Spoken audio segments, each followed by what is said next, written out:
ACL surgery 2 ತಿಂಗಳಾದಮೇಲೆ ಯಾವ ರೀತಿ ನೀವು ಫಿಸಿಯೋಥೆರಪಿ ಮಾಡಬೇಕು, ಯಾವ ರೀತಿ ನೀವು ಮನೆಯಲ್ಲೇ ಎಕ್ಸಸೈಸ್ ಮಾಡಬೇಕು ಅಂತ ಈಗ ನಾವು ತೋರಿಸ್ತೀವಿ. ಬನ್ನಿ. ಮೊದಲನೇದಾಗಿ 1 ಮೆಟ್ಲು ಹತ್ತಿ ಇಳಿದ್ಬೇಕು. ಯಾವ ರೀತಿ ತೋರಿಸ್ತೀವಿ. ಯಾವ ರೀತಿ ಮೊದಲು ನಿಮಗೆ ಕಾಲು ನೋವಾಗಿರುತ್ತೋ ಅದನ್ನು ಮೊದಲು ಮೆಟ್ಲ ಹತ್ರ ಇಡಬೇಕು. 1 ಹತ್ತಿ ಹಿಂಗಿಳಿಗಿ ತಿರ್ಗಾ ಈ ಥರ ಹಿಂಗೆ ಮಾಡಬೇಕು. ಈ ರೀತಿ ನೀವು 4 ಸತಿ 20 ರಿಪಿಟೇಷನ್ ಮಾಡಿದ್ರೆ ಕಾಲು ಸ್ವಲ್ಪ ಗಟ್ಟಿ ಆಗುತ್ತೆ ತೊಡೆಗಳು.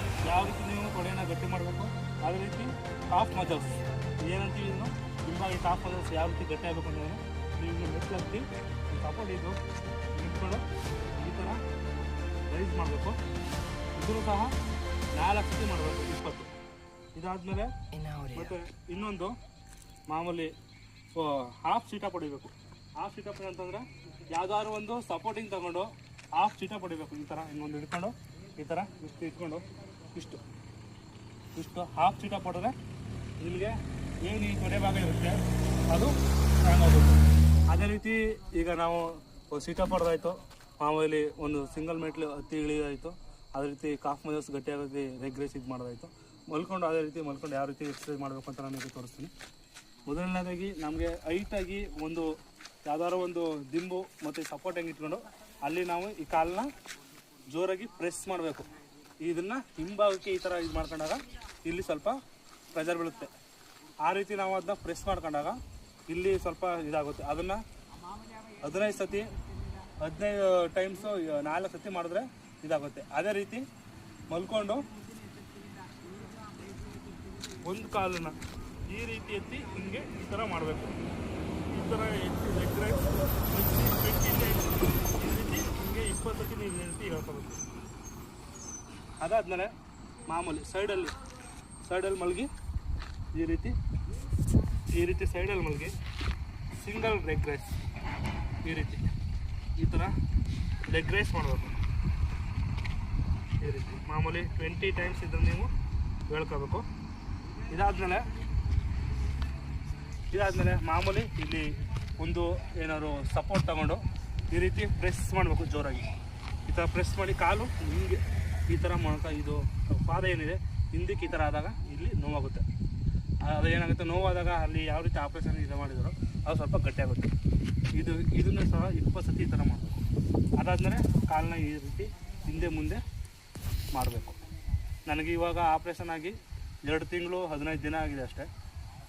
ಅದಾದಮೇಲೆ ಲಾಸ್ಟಲ್ಲಿ ಕಾಲನ್ನ ಬೆಂಡ್ ಮಾಡಬೇಕು. ಇದಕ್ಕೆ ಒಬ್ಬರನ್ನ ಸಪೋರ್ಟ್ ತಗೊಳ್ಬೇಕು. ನಮ್ಮ ಫ್ರೆಂಡ್ ಇದ್ದಾರೆ ಇದು ಸಪೋರ್ಟ್ ಕೊಡೋಕ್ಕೆ, ಅವರು ಮಾಡ್ತಾರೆ ನೋಡಿ. ಅಂದರೆ 2 ತಿಂಗಳಿಗೆ ನನಗೆ ಇಷ್ಟೊಂದು ಬೆಂಡ್ ಆಗ್ತದೆ. ಇನ್ನು ಯಾರು ಸಹ ಇಲ್ದೇ ನಾನು ಇಷ್ಟೊಂದು ಇದು ಮಾಮೂಲಿ ನಾರ್ಮಲ್ ಕಾಲು ಇಷ್ಟು ಎಳಿಬೋದು. ಇದು ಮಾಮೂಲಿ ಆಪ್ರೇಷನ್ ಆಗಿರೋಂಥ ಕಾಲು ಇದನ್ನು ಇಷ್ಟು ಎಳಿತಾ ಇದ್ದೀನಿ.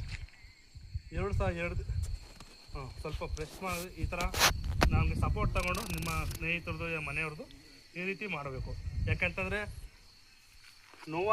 ನೀವಾಗಿದ್ದು ನೀವೇ ಅದನ್ನು ಎಳೆಯೋಕ್ಕಾಗಲ್ಲ. ನೋವಾದಮೇಲೆ ತಿರ್ಗಾ ಅದು ಎಳೆದಾದ್ಮೇಲೆ ನೋವಾಗುತ್ತೆ. ಆವಾಗ ಸುಸ್ತಾಗ್ಬಿಡ್ತೀರ. ಆವಾಗ ನೀವು ಉಸಿರಾಟದ ಬಗ್ಗೆ ಗಮನ ಕೊಟ್ಟು ಈ ರೀತಿ ತಿರ್ಗಾ ನೀವು ಈ ಥರ ಮಾಡಿದಾಗ ರಕ್ತ ಸಂಚಾರ ಸರಿಯಾಗುತ್ತೆ. ಇದಾದಮೇಲೆ ಇನ್ನೊಂದು ಎಕ್ಸಸೈಸ್ ಇದು ಲಾಸ್ಟು. ಈ ರೀತಿ ಮಾಡೋದು ಬೆಳಗ್ಗೆ ಮತ್ತು ಸಂಜೆ ಈ ರೀತಿ 2 ಬಾರಿ ಕೂಡ ನೀವು ಎಕ್ಸಸೈಸ್ಗಳನ್ನ ಮಾಡಬೇಕು. ಇದು ಇನ್ನೊಂದು ಥರ ಇದು ಮಲ್ಕೊಂಡು ಮಾಡುವಂಥದ್ದು. ಇದು ಮಾಮೂಲಿ ನಾನು ಎಳೆಯಂಥದ್ದು ಮದುವೆಗಿರೋ ಕಾಲು, ಇದು ಆಪ್ರೇಷನ್ ಆಗಿರೋ ಕಾಲು. ಇದನ್ನು ನೀವು ಫಸ್ಟು ಸಪೋರ್ಟ್ ಹಿಂಗೆ ತಗೊಂಡು ಹಿಂಗೆ ಎಳಿಬೇಕು. ಹಂಗೆ ಎಳೆದಾಗ ಅದು ನೋವಾಗುತ್ತೆ, ನಾವು ಎಳೆಯೋಕ್ಕಾಗಲ್ಲ. ಆಗ ಸಪೋರ್ಟ್ ತಗೊಂಡು ಎಳಿಬೇಕು.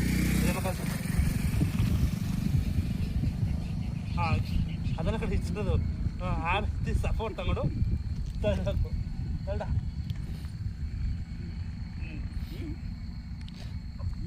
ಮೈಕ್ಲಿ ಮಾಡಬಾರ್ದು.